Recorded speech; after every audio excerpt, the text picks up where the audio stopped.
नमस्ते दोस्तों, आज हम ब्रीफली डिस्कशन करेंगे लैटिट्यूड के बारे में। देखो, जब ज्योग्राफर ने लैटिट्यूड के बारे में सोचा तो पहले वो नॉर्थ एंड साउथ पोल को कनेक्ट की, एक एक्सिस के थ्रू कनेक्ट की।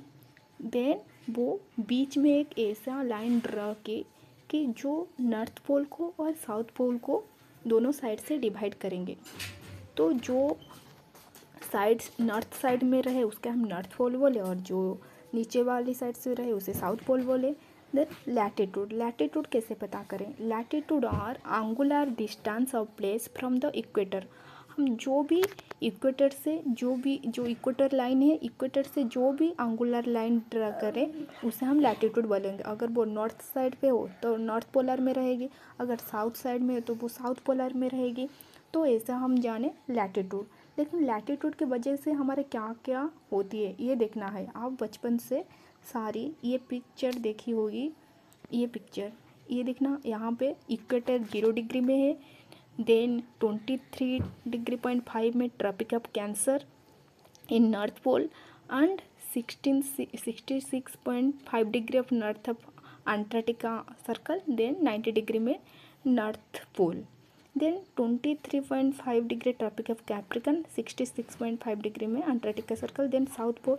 ये जो हम दिख रही है tropic zone, then temperate zone और पोलर जोन। हम सबको पता है कि ट्रॉपिकल जोन जो होती है वहाँ पे हीट बहुत ज़्यादा होती है, लेकिन जो टेम्परेट जोन होती है, देन पोलर जोन, वहाँ पे हीट स्लो ग्रेजुअली डिक्रीज हो जाती है। लेकिन ऐसे क्यों होती है और ये हीट की वजह से क्या मतलब हमारी पृथ्वी पर क्या इम्पैक्ट पड़ती है? देखो, अगर हमारी अर्थ एकदम फ्लैट एक सर्कल सरफेस में सन को इवॉल्व करता तो हर जगह पे सनलाइट इक्वल ही पड़ता। लेकिन हमारी जो अर्थ है वो सन को ऐसे एलिप्टिकल पाथ में इवॉल्व कर रही है।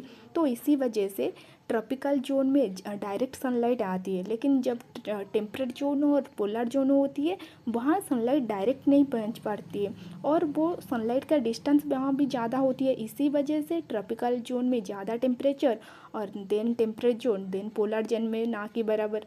लेकिन ये टेम्परेचर की वजह से क्या होती है, आप सब ने साइंस में पढ़ी होगी, टेम्परेचर और प्रेशर के बीच में रिलेशन। यहाँ पे जब ये टेम्परेचर बढ़ता है तो फिर प्रेशर क्रिएट होती है, प्रेशर की वजह से हमारी जो विंड है वो भी क्रिएट होती है।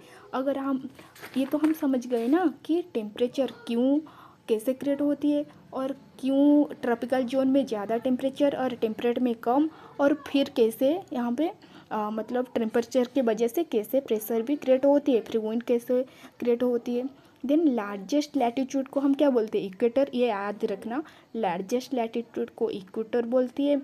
देन ट्रॉपिकल जोन जो है वो हीट सरप्लस होती है, और टेम्परेट और पोलर रीजन जो होती है वो हीट डेफिशिएंट होती है।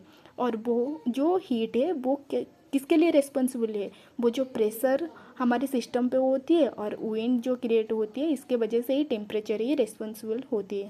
थैंक यू, आज के लिए इतना ही।